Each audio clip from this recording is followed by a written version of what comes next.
These Somalians have taken billions of dollars out of our country. They've taken billions and billions of dollars. They have a representative, Ilhan Omar. This morning, the Federal Bureau of Investigation and Immigration and Customs Enforcement delivered a statement that will redefine what we thought we knew about organized crime on American soil. At 4:47 a.m. Central Time, over 800 federal agents executed synchronized raids across Minneapolis, St. Paul, Minnesota, dismantling what investigators are calling the largest transnational drug empire ever discovered, operating under the cover of diplomatic and financial legitimacy in the upper Midwest. 5 tons of narcotics, $420 million in seized assets, and a network so sophisticated, so deeply embedded into the fabric of legitimate government structures that it took 3 years of covert infiltration just to map its borders. This is not a story about street-level dealers. This is about a shadow state within a state. And if you think you've seen corruption before, you haven't seen anything like this. Because what federal investigators uncovered in Minnesota wasn't just a drug cartel, it was a parallel government. Stay with me, because the next part is worse. 4:47 a.m., downtown Minneapolis. The streets are silent, except for the hum of early morning delivery trucks and the distant growl of the Mississippi River cutting through the frozen cityscape. Fog rolls thick across the skyline, swallowing the glass towers in a gray shroud. But beneath that fog, in the pre-dawn darkness, something is moving. FBI tactical teams, DEA strike units, ICE enforcement squads, U.S. Marshals, DHS intelligence officers, SWAT units in full combat gear, night vision engaged, moving like shadows through alleyways and loading docks. They are converging on 7 locations simultaneously. The first target, a luxury high-rise in the financial district, home to the so-called Somali Treasury headquarters, a private financial institution that claimed to facilitate legitimate international remittances and charitable donations for East African communities. The second, a sprawling warehouse complex in South Minneapolis, disguised as a logistics and shipping company specializing in international freight. The third, a network of residential properties in St. Paul, modest homes in immigrant neighborhoods that federal investigators now know were used as stash houses, human trafficking transit points, and migrant smuggling coordination centers. At exactly 4:47 a.m., the operation begins. Flashbangs shatter the silence. Doors explode inward under hydraulic rams. Agents in black tactical gear flood into marble lobbies and concrete loading bays, weapons raised, voices cutting through the chaos. Federal agents get on the ground, hands where we can see them. Inside the Treasury headquarters, the scene is surreal. The building looks like a legitimate financial institution. Polished floors, expensive art on the walls, glass conference rooms with whiteboards still covered in economic projections and currency exchange rates. But in the basement, behind a steel door disguised as an electrical room, agents find something else entirely. Rows of industrial shelving stacked floor to ceiling with vacuum-sealed bricks. Cocaine, heroin, methamphetamine, and fentanyl. So much fentanyl that the lead agent on scene later described it as enough to kill every person in Minnesota 3 times over. 2.5 tons of narcotics in one location alone. At the warehouse in South Minneapolis, the raid unfolds like a scene from a military operation.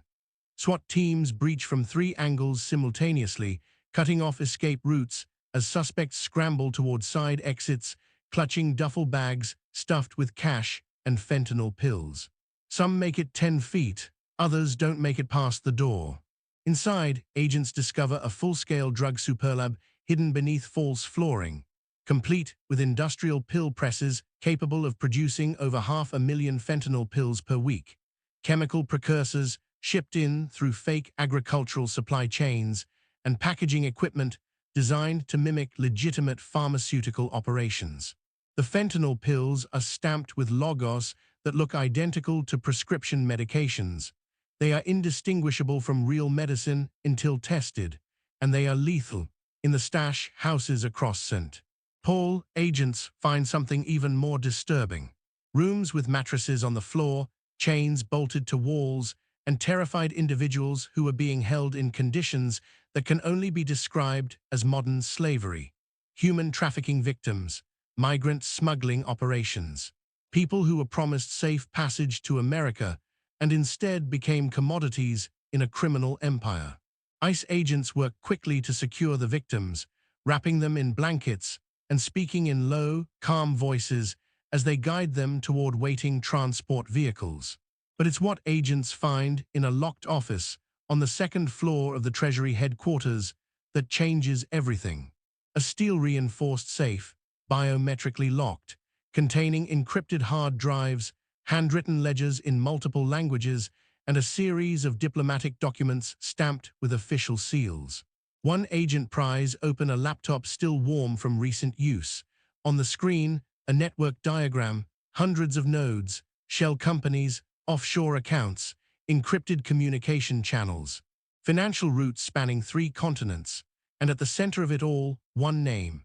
A fictional identity we'll call Minister Abdurrahman Osman, a man who presented himself to the world as a respected financial advisor and community leader, who held advisory positions with non-profit organizations, who appeared at city council meetings and interfaith charity events, but who, according to the data now in federal hands, was the operational commander of a transnational drug empire that stretched from the Horn of Africa to the Canadian border.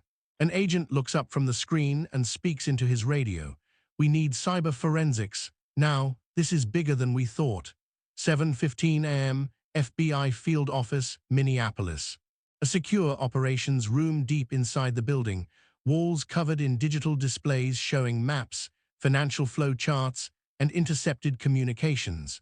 Forensic analysts sit shoulder to shoulder, fingers moving across keyboards as they crack encryption layers one by one. What they find is staggering. The network has a code name, Operation Northern Gate. It is not a drug cartel in the traditional sense. It is a fully integrated smuggling and financial empire designed to exploit every vulnerability in the U.S. immigration system, the international banking network, and the porous border between the United States and Canada. Shell companies registered in Delaware, Nevada, and Wyoming funnel money through fake consulting firms, sham charities, and ghost nonprofits, claiming to support refugee resettlement and community development. Offshore accounts in Dubai, Nairobi, Istanbul, and London disguise the transfer of hundreds of millions of dollars in drug proceeds. Logistics companies with legitimate shipping contracts use modified containers to move narcotics hidden inside shipments of coffee, textiles, and industrial equipment. And at the top of the pyramid sits Minister Osman, whose digital signature appears on encrypted authorization codes linked to every major shipment, every financial transfer, every recruitment of corrupt officials. The analysts trace the money backward. They find payments to U.S. customs inspectors who looked the other way during cargo inspections. They find payments to local law enforcement officers who provided advance warning of federal investigations. They find payments to low-level city officials who expedited permits and zoning approvals for properties that became cartel-safe houses. And they find something even more chilling. Minister Osman didn't just run a drug empire. He built a parallel governance structure. He installed his own security teams in immigrant neighborhoods, offering protection in exchange for silence. He funded community centers and small businesses to build loyalty and social cover. He held informal courts to settle disputes, replacing the American legal system with his own authority. One senior FBI investigator puts it bluntly during a briefing. "This is not corruption. This is command-level collusion." This man didn't infiltrate Minnesota, he colonized it. The room falls silent, because everyone in that room understands what they are looking at. This is not negligence. This is engineered treason, and the operation has just begun. 5:32 a.m., Joint Federal Command Center, undisclosed location near Minneapolis. A massive digital map dominates the wall, glowing red with over 60 pulsing markers spread across Minnesota, Wisconsin, North Dakota, and stretching north toward the Canadian border. Each marker represents a location tied to Operation Northern Gate. Drug stash houses, money laundering fronts, human trafficking transit points, migrant smuggling coordination hubs, corrupt officials on cartel payroll. The operation commander, a senior FBI official we'll call Deputy Director Sarah Brennan, stands before the map, her voice steady and cold. We have one objective: total eradication, no second chances, no compromises. We dismantle this network completely or we don't stop.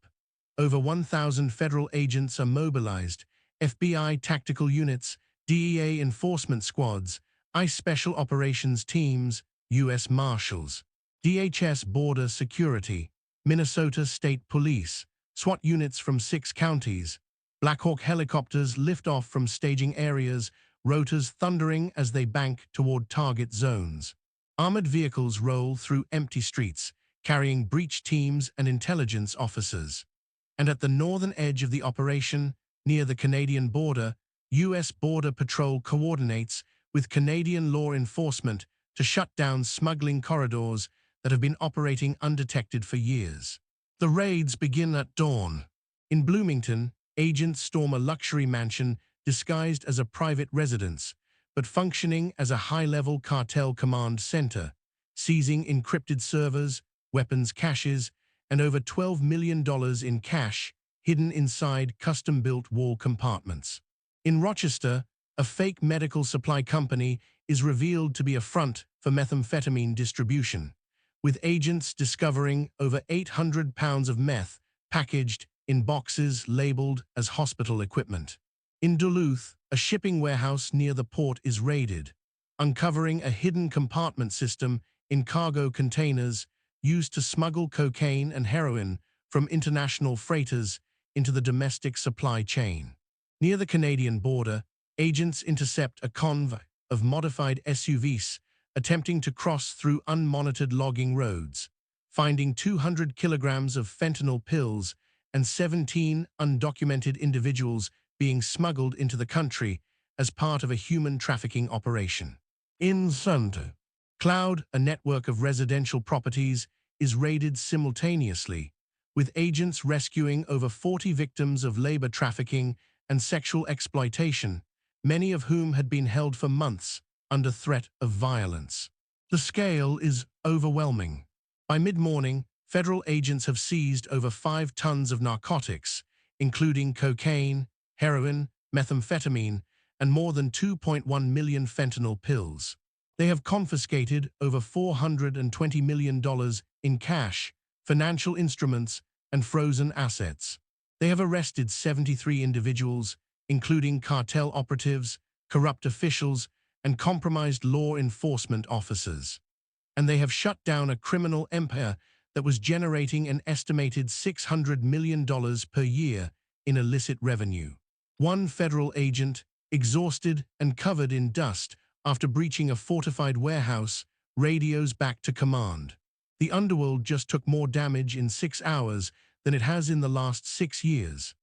11:00 a.m., FBI Forensic Analysis Division, Minneapolis Field Office. Investigators are sifting through seized servers, financial records, internal communications, and encrypted messaging logs.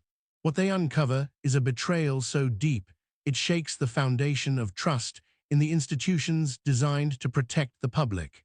18 law enforcement officers across 3 counties were on the cartel payroll. Border Patrol agents received monthly payments in cryptocurrency to delay inspections during specific time windows. Local police officers provided advance warning of federal operations, allowing cartel members to move assets and personnel before raids. A county sheriff's deputy falsified patrol logs to create gaps in coverage along smuggling routes. And a senior investigator in a regional drug task force leaked case files directly to Minister Osman's network, compromising years of investigative work. Federal agents reviewing the evidence describe a system that was not infiltrated by accident. It was methodically corrupted. One honest officer, a sergeant who had worked narcotics for 12 years, sits in an interview room, his face a mixture of anger and grief. I trusted these people, I worked beside them, I ate lunch with them. And the whole time, they were protecting the enemy. The federal response is swift and unforgiving. Corrupt officers are arrested in coordinated sweeps, many of them taken into custody at their own precincts in front of their colleagues. Internal affairs divisions are activated in every compromised department, and federal prosecutors begin building cases that will send dozens of former law enforcement officers to prison for decades. Deputy Director Brennan addresses the media in a terse statement. What we discovered was not a few bad apples. It was a second secret police force operating inside our own system. We are rebuilding this badge from the ground up, and we will not stop until every compromised officer is held accountable. 2:00 p.m. National Security Briefing, Washington, D.C. Senior officials from the FBI, DEA, ICE, DHS, and the Department of Justice gather in a secure conference room to review the full scope of Operation Northern Gate. Analysts present a continental-scale map showing how the network extended far beyond Minnesota. Cocaine was smuggled from South American cartels through Mexican trafficking routes, then moved north through Chicago and Milwaukee into Minneapolis, where it was repackaged and distributed across the upper Midwest and into Canada. Heroin and methamphetamine were sourced from Mexican cartel suppliers and routed through the same logistics networks, using fake trucking companies and modified shipping containers to avoid detection. Fentanyl precursors were imported from Chinese chemical suppliers through West Coast ports, then transporting to clandestine labs in Minnesota, where pills were pressed and distributed across a dozen states. Human trafficking and migrant smuggling operations used the same routes, moving vulnerable individuals from East Africa and Central America through established cartel corridors, exploiting the chaos at borders and the desperation of people seeking safety. The network could move an estimated 3 tons of narcotics per week without triggering law enforcement alerts. Shipping manifests were altered by corrupted port officials. Way stations were shut down for maintenance exactly when drug convoys passed through. Border crossings were timed to coincide with shift changes and staffing gaps. And at every level, Minister Osman's encrypted authorization codes confirmed his direct command over the operation. But it's the final document that freezes the room. A strategic plan titled Phase 3, Permanent Integration. The plan outlined a long-term vision to transform Minnesota into a permanent headquarters for transnational smuggling operations, leveraging immigrant communities as cover, corrupting political systems through strategic donations and influence campaigns, and building a shadow governance structure that could operate indefinitely without detection. One official speaks quietly into the silence. He wasn't just running a cartel, he was building a state within a state. This is the story we need to see, not because it's comforting, because it's true. Power doesn't always need violence. Sometimes it only needs silence and ambition. Minister Osman built his empire not by declaring war on the system, but by becoming part of it. He wore suits. He attended charity galas. He shook hands with elected officials and community leaders. And behind that facade, he commanded a drug empire that killed thousands, enslaved hundreds, and corrupted every institution it touched. The cost is measured in lives lost to fentanyl, cocaine, heroin, and methamphetamine. It's measured in neighborhoods destroyed, families shattered, and communities betrayed by the very people sworn to protect them. And it's measured in the erosion of trust that happens when corruption reaches so deep that citizens can no longer tell the difference between the law and the criminals. This story is a warning about political infiltration, about organized crime, about the fragility of democracy when power is left unchecked. If you're still watching, tap like so more people see this story. Comment, expose, if you want this corruption dragged into the light. Share this with someone who still believes the system is too strong to be compromised. Because the truth is, The system is only as strong as the people defending it. And when those people are bought, when they are silenced, when they are corrupted, the empire rises in the shadows. Operation Northern Gate has been dismantled. Minister Osman and his network are facing charges that will keep them behind bars for life. But the battle is far from over, because for every network exposed, there are others still operating, still building, still corrupting. And the only thing stopping them is whether we choose to look, whether we choose to speak, whether we choose to act.